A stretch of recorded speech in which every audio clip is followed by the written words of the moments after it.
How often do we sit across from someone and assume we know who they are, simply because nothing feels wrong? How many times do we trust routine, workdays, polite conversations, familiar faces, believing that if danger were nearby, we would somehow sense it? That belief is comforting, but it is also exactly what allows the most disturbing truths to hide in plain sight.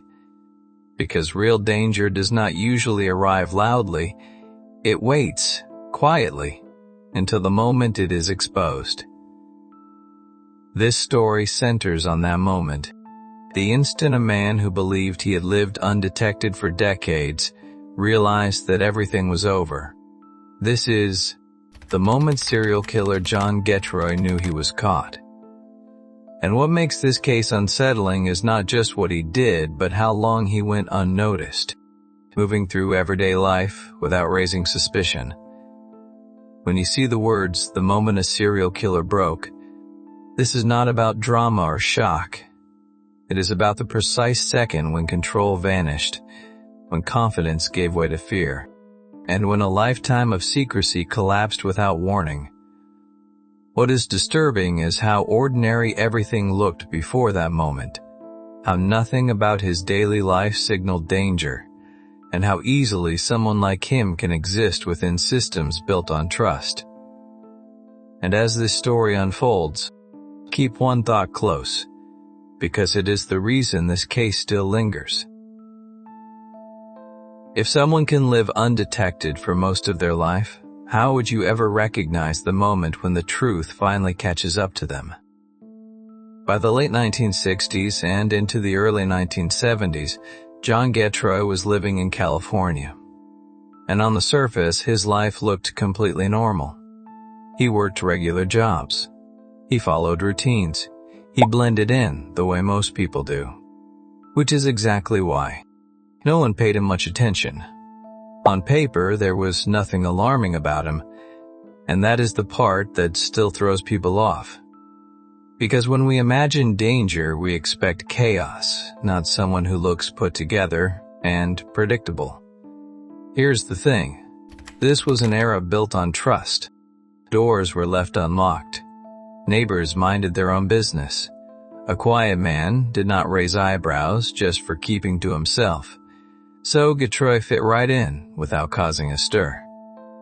But this is where it starts to go sideways. Because while his life appeared stable, women around him were living very different realities. And at the time, disappearances did not always trigger immediate concern. Without witnesses, without obvious signs of violence, cases stalled fast. Investigators were overwhelmed. Technology was limited. Details slipped through the cracks more often than anyone likes to admit. Looking back now, it is easy to connect dots that did not exist then. But in real time, nothing about Getreu stood out. He was not hiding in the shadows. He was operating in plain sight. And nobody had a clue that years later, one advancement in science would blow the whole thing wide open. Let that sink in, because as ordinary as everything seemed, the clock was already running. And no one, neighbors, co-workers, or law enforcement, had any idea what was quietly building beneath the surface. For John Getreu, the danger did not announce itself. But for the women whose paths crossed his, the shift was sudden and irreversible, even if no one understood it at the time. These were not headlines or statistics, not yet. They were real people, with routines, with plans, with lives that were supposed to continue until they did not. In the late 1960s, young women began vanishing in California under circumstances that did not immediately scream foul play, which sounds unbelievable now. But back then, cases like this often started with confusion instead of urgency. Some were last seen heading to work, others going about ordinary errands. And that is what made it so unsettling, because nothing about those final moments looked dramatic or dangerous. No witnesses stepped forward. No clear timelines lined up. And without obvious evidence, investigations stalled fast, leaving families stuck in limbo and law enforcement chasing shadows.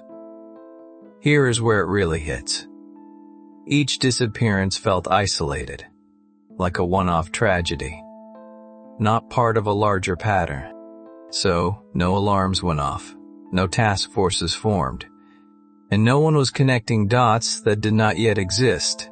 Years passed, lives moved on, files gathered dust, and for Getreu, life stayed frustratingly normal, which is hard to wrap your head around, because while families were left with unanswered questions, he continued blending into everyday life, like nothing had happened. That is the part that feels unreal, because the absence of answers did not mean the absence of truth. It just meant the truth was waiting, quietly, for the one thing investigators did not have yet. And at the time, no one could have guessed that decades later, science itself would step in, flipping cold cases into ticking time bombs and putting Getreu on a collision course with a moment he never saw coming. Decades later, the cases that once felt frozen in time were quietly pulled back into the light. And this is where everything starts to shift, because law enforcement was no longer working with guesswork and dead ends. They now had technology that simply did not exist when those women vanished. Cold case units began re-examining old files, not because of new witnesses or confessions, but because DNA had changed the rules of the game. And suddenly, evidence that meant nothing years ago could now speak, loud and clear. Here is where it gets real. Samples were retested, profiles were built, and what once felt like separate, unrelated disappearances slowly began lining up in ways that were impossible to ignore. Investigators were not chasing theories anymore. They were narrowing lists. And that is when the circle started to tighten. Names were added. Names were crossed off.